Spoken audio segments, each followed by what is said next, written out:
What's going on, guys, and welcome back for episode number 60 of Rising Above Adversity AFC Bournemouth. Of course, today is all about the quarter-finals of the Champions League as we take on a club very close to my heart in Manchester United, hoping to get to the semi-finals of the competition. But before we get into that game, or both games, in fact, we're going to be covering both legs in this episode today. But let's talk about the league because things are still going very, very well for us. You can see since the last episode, we have not lost a game. We've won 4, we've drawn 1 in the league. We beat Tottenham 3-0. Tottenham really struggling this year. You can see they are currently in 16th place. They were challenging us for the top 4 position last season. So, a lot of mess going on at Spurs at the moment. But then we drew with West Brom, a disappointing result. We also had a player sent off in this game. We had a number of chances to win the game. We didn't take them, and we didn't get any 3 points from the game. As I said, disappointing. But after that, 5-0 against West Ham, and then 3-0 against Southampton. 2 excellent performances against struggling sides, though, I should say. And then we beat Wigan 2-1. A magnificent free kick from Alen Halilovic managed to settle that one in the 76th minute. And that brings us to today and the Champions League quarterfinals. You can also see we've got Aston Villa in the semi-final of the FA Cup. Of course, we are the holders of that competition. We've got a fantastic chance to retain the trophy once again. I'm not going to live com that game, but I will, of course, update you guys on the result. Before we get into the game as well, I should show you the league table because we have got a bit of breathing space over City now. 6 games left to go in the Premier League. We've got a 3-point lead over City, a 4-point lead over Chelsea. Manchester United pretty much out of the title race now. I can't see them coming back into it. But they've only lost 3 games this season, so draws have really been their downfall this year. You can see some of the draws they've got against the likes of West Brom, Hull. Well, we drew against West Brom, but Stoke, Norwich. They've drawn against some sides that they should be beating, and that's why they're probably not going to win the title. But as I said, let's get to the team news for today's game. We're away from home in the first leg, which is good news, and I was expecting to have some real selection dilemmas in terms of the attacking midfielders, but against Wigan, unfortunately, Martin Karpf, the £50 million man, picked up an injury, and he's out for a couple of weeks with a twisted knee. I'm not going to say I'm pleased that he's injured, of course. We don't want a player of that caliber to be injured in a game like this, but it does make my selection process a lot easier. So this is the team. We've got Francesco Bardi in goal. We've got a back four, Raheem Aizmokhtar, Mamana, Lee Song-yong and Para. In centre mid, we've got Chininia and Cubas, Oliveira on the right, Halilovic just behind the striker, Correa on the left, and Marco Negro up front. I wasn't sure how to approach this game in terms of the tactics. Do I go for it? Do I just play defensively and hope to, maybe nick an away goal? I've set up in standard. I'm going to try and assess the game. I don't want us to be cautious. I think we've got the players to hurt Manchester United. We can go out there and we can win this game. We've had a very good record against Manchester United in recent times. I went back and had a look. They haven't actually beat us since September 2018. So, as I said, in recent times, we've done really well against Manchester United, and I think we can come here and we can get a very positive result against them once again. Here we go then, first opportunity of the game could be ours. Alen Halilovic has got the ball on this right-hand side. What can he do with it? He's got a man trying to close him down, but he gets the ball in the box, whacking Correa of the shot into the hands of David De Gea. Ball's been played in behind to Dominic Berardi. He tries to chip the keeper, I think. Berardi came really far off his line. He managed to save it. But he's got to be careful. Berardi looking to chip him there. Corner comes in and it's well dealt with by Oliveira. And I literally looked away for just a second and Julian Green has given Manchester United the lead. I thought it was the end of the highlight, to be honest, when we cleared it out of our box. And it's come straight back at us. We'll see it again in 3D. Para seems to have him locked down. He somehow gets past him and slots it into the bottom corner under 10 minutes into the game, and we're a goal down. Not a good start. Here they come again. Luke Shaw down his left-hand side. Berardi's in there. Chininia gets the ball clear, but it falls to Will Hughes into Berardi. Januzaj, no. Bardi with the save. Juan Mata gets the ball back in the box, but we get it clear. But Manchester United showing some real attacking intent in these opening 15 minutes of the game. We haven't been able to really create anything clear-cut so far, despite having a lot of possession. Here, Manchester United come again. They look really dangerous. And Raheem Aiz Mokhtar gives away a penalty. I'm going to change the counter. But this is not looking good so far. Not looking good at all. Berardi, I think, is going to step up for the penalty. And under half an hour in, it looks like we're going to go 2-0 down. But no, we're not, because Francesco Bardi saves it. He goes straight down the middle. Bardi doesn't flinch. And we're staying in the game. We're staying in the game. Oliviero out on this right-hand side. What can he do? He plays it to Cubas. Correa's got space. Correa again. Oh, he had space to pick his spot, but he plays it wide. Oh, that's disappointing. He probably should have scored there. There is half-time. Manchester United with that slender 1-0 lead. I mean, it's been end-to-end stuff, really, in that first half. Both sides trying to score. Manchester United probably deserve to be ahead. They've been really good in this game, but Joaquin Correa had two really good chances to get us a goal in this game, and he didn't take either of them. And will we pay for that? We'll see. Of course, Bardi saving a penalty in this one to keep us in it. 1-0, we've still got a chance. Let's go back out in the second half. I mean, if we concede another goal, it won't matter, but we need to get that away goal. It is very, very important. Going to be looking to make changes soon, but I'm going to let this attack play out as Manchester United come forward once again. Julian Green plays it to Will Hughes, but that's a good tackle by Cubas, but again, they will regain the ball. Kurt Zouma plays a wonderful ball out wide to Montoya. Montoya, if he gets the crossing here, we're in trouble. Berardi doesn't manage to get his head on it. Januzaj does pick it up though. We'll play it again out wide to Montoya.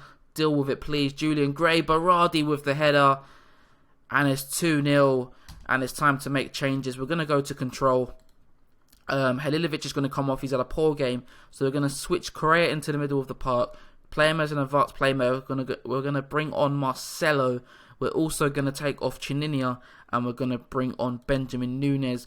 As I said, we really need to grab an away goal in this one. 2-0 down, not looking good so far, but I've got faith that we can turn it around. And of course, just seconds after making my substitution, Oliviero picks up an injury. That is exactly what we do not need at this moment in time. So Fekir is going to come on for Oliviero. He's going to go into the middle. Correa will go out right. I hope Oliviero is not out for too long because he's very important to us, but we'll make that change. 24 minutes left for us to try and get an away goal and salvage this tie. Marco Negro picks up the ball just inside United's half. He's got to find a pass to someone, but he looks like he's going to try and do it by himself. He gets tackled, but Marcelo picks it up. What can Marcelo do? He's just come off the bench. Plays it into Fekir. Substitute to substitute. And Nabil Fekir, just off the bench, has got us that away goal. Yes, Fekir. Oh, what a relief. What a relief just to get that away goal. Marcelo does well here not to lose the ball. Plays a lovely little cross into Fekir. And that's brilliant. And we're back in this tie, boys. Let's go. Maybe one final chance. Marcelo's got the ball in the dying seconds of it. It's a poor shot, though. And that will probably be full time. It is. We lose the game 2-1 in this first leg. But that away goal gives us a really, really good chance. I think at home, you know, it would mean we'd only need to beat Manchester United 1-0. And we're more than capable of doing that, of course. I wouldn't have liked to lose the game. Manchester United performed really, really well. And probably deserved the win in fairness, but you can see Barcelona beat Arsenal in the other game. But as I said, we've got the FA Cup semi-final now coming up in a few days' time, so you know these important games don't stop coming. But I'm not going to cover that, as I said, in a live comment. I'll let you guys know the result, and yeah, we'll see what we can do in this second leg against United at home. And there it is for the second season in a row. We will be in the FA Cup final. We've just beaten Aston Villa 2-0. We completely dominated the game. You can see we had 17 shots, 56% of the possession compared to their 3 shots and 44% of possession. So you may find it incredible that we will not actually be playing Manchester City in the final. We will be up against Tottenham in the final of the FA Cup this year. The first time we've made it to a cup final and we're not going to be playing City. So that is quite refreshing.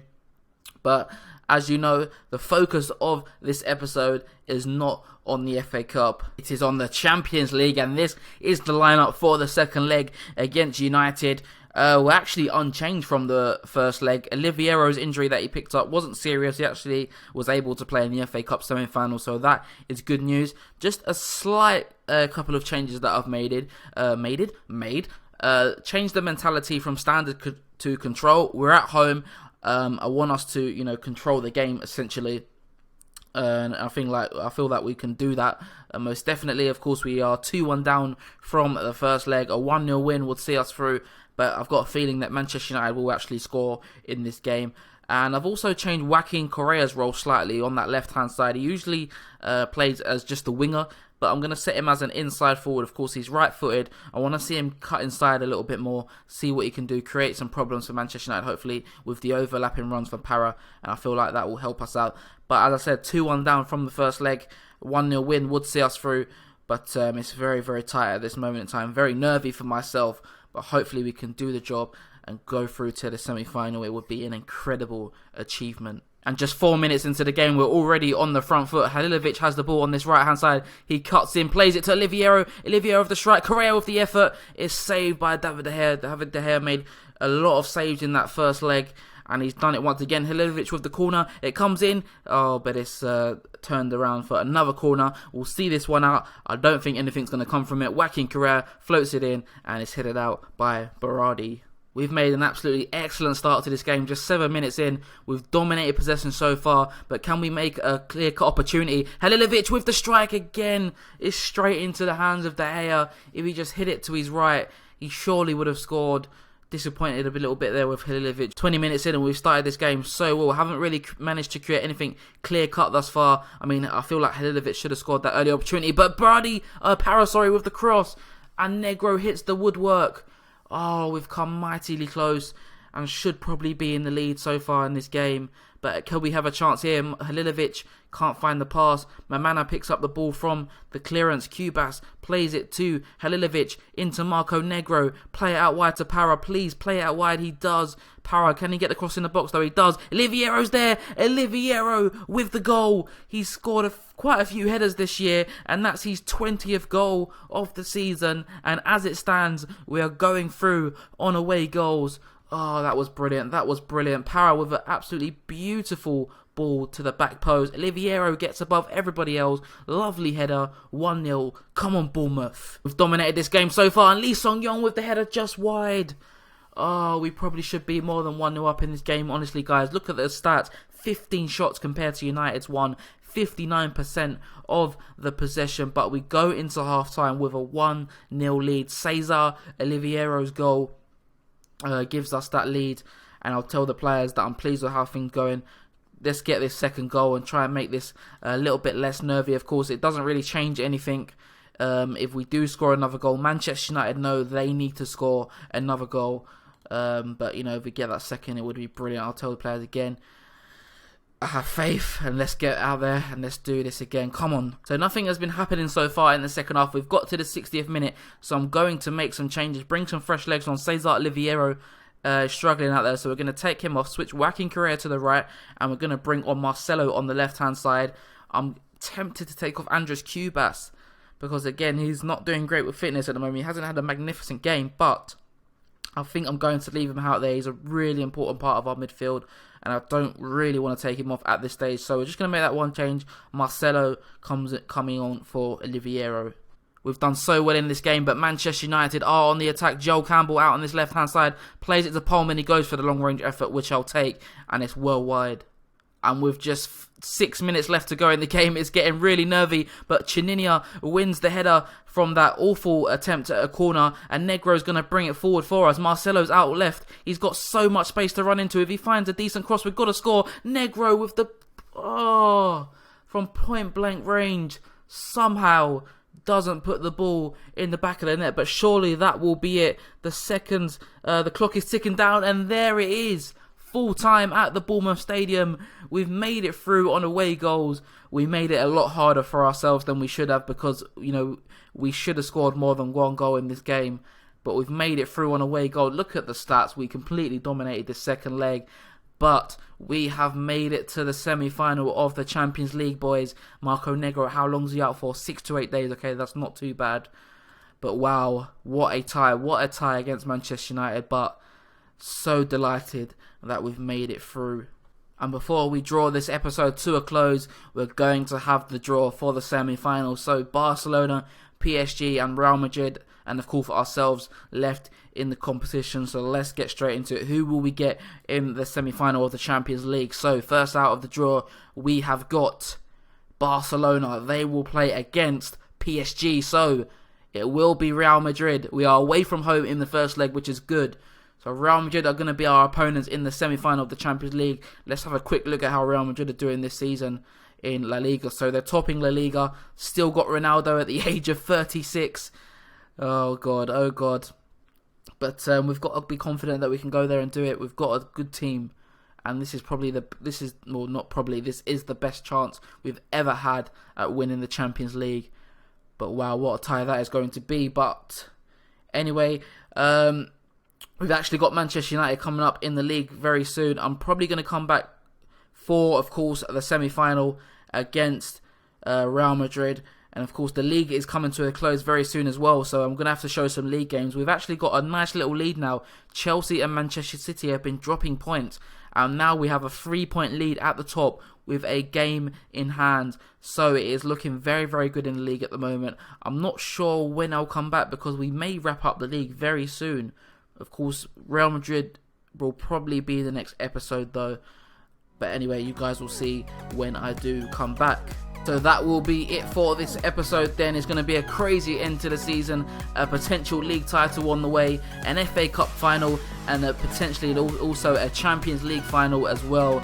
So if you did enjoy this episode, be sure to hit the like button. If you're new to the channel and you want to see more, make sure you subscribe. But for now, it's been HalfbackFM, and I'll see you guys in a bit.